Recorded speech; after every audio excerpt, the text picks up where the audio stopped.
Hi, it's Grandma here, and we're reading To Kill a Mockingbird, and today it's chapter 17. The trial of Tom Robinson is about to begin.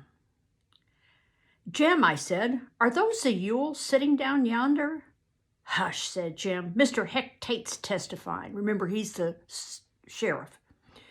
Mr. Tate had dressed for the occasion. He wore an ordinary business suit, which made him look somehow like every other man. Gone were his high boots, lumber jacket, and bullet-studded belt. From that moment, he ceased to terrify me. He was sitting forward in the witness stand, his hands clasped between his knees, listening attentively to the circuit solicitor.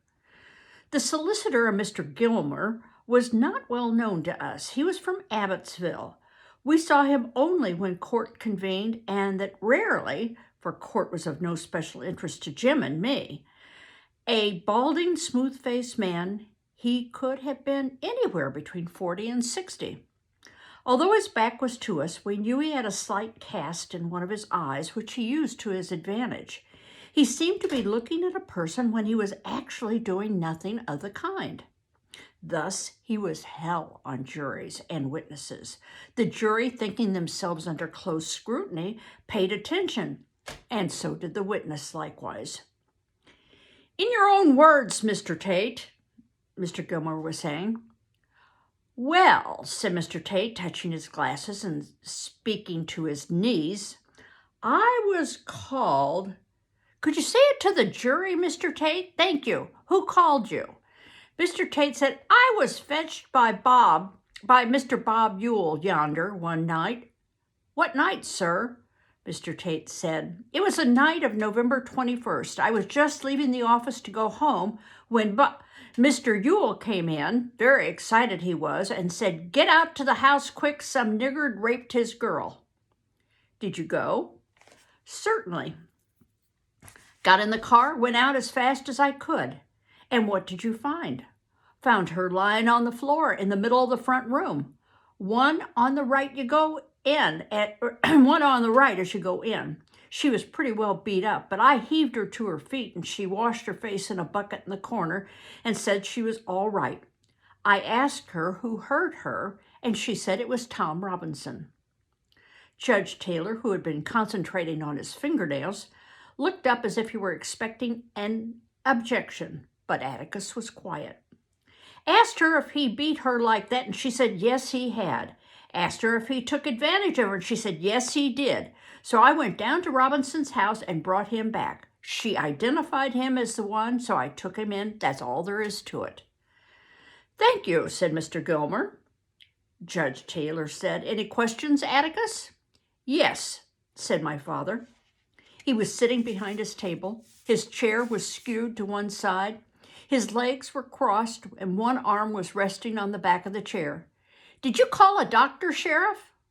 "Did anybody call a doctor?" asked Atticus. "No, sir," said Mr. Tate. "Didn't call a doctor?" "No, sir," repeated Mr. Tate. "Why not?" There was an edge to Atticus's voice. "Well, I can tell you why I didn't. It wasn't necessary, Mr. Finch. She was mighty banged up. Something sure happened. It was obvious. But you didn't call a doctor. While you were there, did anyone send for one, fetch one, carry her to one?" "No, sir." Judge Taylor broke in. "He's answered the question 3 times, Atticus. He didn't call a doctor." Atticus said, "I just wanted to make sure, Judge." And the judge smiled. Jim's hand, which was resting on the balcony rail, tightened around it. He drew in his breath suddenly. Glancing below, I saw no corresponding reaction and wondered if Jim was trying to be dramatic. Dill was watching peacefully, and so was Reverend Sykes beside him. "What is it?" I whispered and got a terse shh. "Sheriff," Atticus was saying, "you say she was mighty banged up. In what way?" "Well, just describe her injuries, Heck." "Well, she was beaten around the head. There was already bruises coming on her arms, and it happened about 30 minutes before." "How do you know?" Mr. Tate grinned.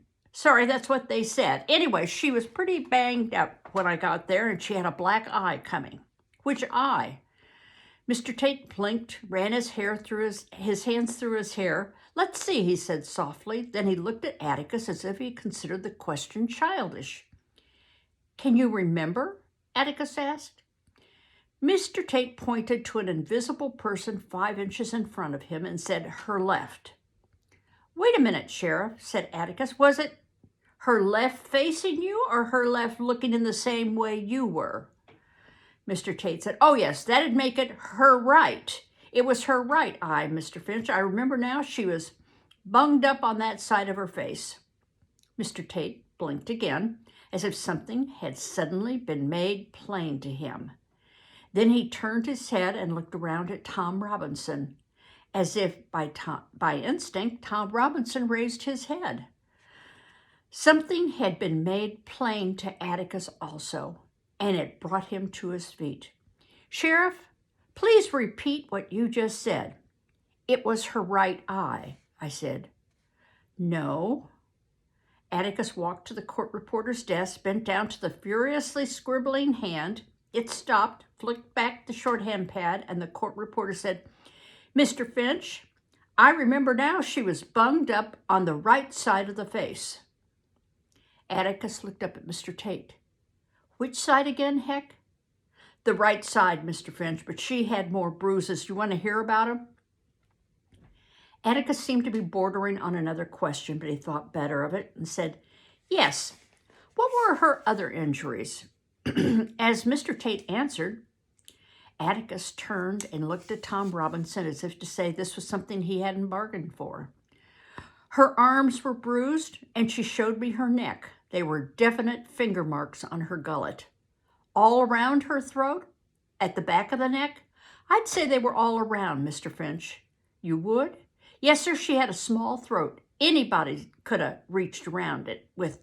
Just answer the question yes or no, please, Sheriff, said Atticus dryly, and Mr. Tate fell silent. Atticus sat down and nodded to the circuit solicitor, who shook his head at the judge, who nodded to Mr. Tate, who rose stiffly and stepped down from the witness stand. Below us, heads turned. Feet scraped the floor. Babies were shifted to shoulders, and a few children scampered out of the courtroom. The Negroes behind us whispered softly among themselves. Dill was asking Reverend Sykes about what it was all about, but Reverend Sykes said he didn't know. So far, things were utterly dull. Nobody had thundered. There were no arguments between opposing counsels. There was no drama. A grave disappointment to all present. Atticus was proceeding amiably as if he were involved in a title dispute. With his infinite capacity for calming turbulent seas, he could make a rape case as dry as a sermon. Gone was the terror in my mind of stale whiskey and barnyard smells, of sleepy-eyed sullen men, of a husky voice calling in the night, Mr. Finch, they gone? Our nightmare had gone with daylight. Everything would come out all right. And what she is remembering is she's remembering the night before the trial when the men from Old Sarum came to the jailhouse and probably to lynch Tom Robinson. And it was Tom Robinson that asked Mr. Finch, they gone? All the spectators were as relaxed as Judge Taylor except Jim. His mouth was twisted in a purposeful half grin and his eyes happy about. And he said something about corroborating evidence, which made me sure he was showing off. Robert E. Lee Ewell. In answer to the clerk's booming voice, a little bantam cock of a man rose and strutted to the stand. When he turned around to take the oath, we saw that his face was as red as his neck. We also saw no resemblance to his namesake, that would be Robert E. Lee. A shock of wispy, new-washed hair stood up from his forehead. His nose was thin, pointed, and shiny. He had no chin to speak of. It seemed to be part of his crepey neck. So help me God, he crowed. Every town the size of Macomb had families like the Ewells. No economic fluctuations changed their status. People like the Ewells lived as guests of the county in prosperity as well as in the depths of depression. No truant officers could keep their numerous offspring in school. No public health officer could free them from congenital defects, various worms, and the diseases indigenous to filthy surroundings. Macomb's Ewells lived behind the town garbage dump in what was once a Negro cabin. The cabin's plank walls were supplemented with sheets of corrugated iron, its roof shingled with tin cans hammered flat, so only its general shape suggested its original design, square with 4 tiny rooms opening into a shotgun hall. The cabin rested uneasily upon 4 irregular lumps of limestone. Its windows were merely open spaces in the walls, which in the summertime were covered with greasy strips of cheesecloth to keep out the varmints that feasted on Macomb's refuse. The varmints had a lean time of it, for the Ewells gave the dump a thorough gleaming every day, and the fruits of their industry, those that were not eaten, made the plot of ground around the cabin look like the playhouse of an insane child. What passed for a fence was bits of tree limbs, broomsticks, and tool shafts, all tipped with rusty hammerheads, snaggle-toothed rake heads, shovels, axes, and grubbing hoes, held on with pieces of barbed wire.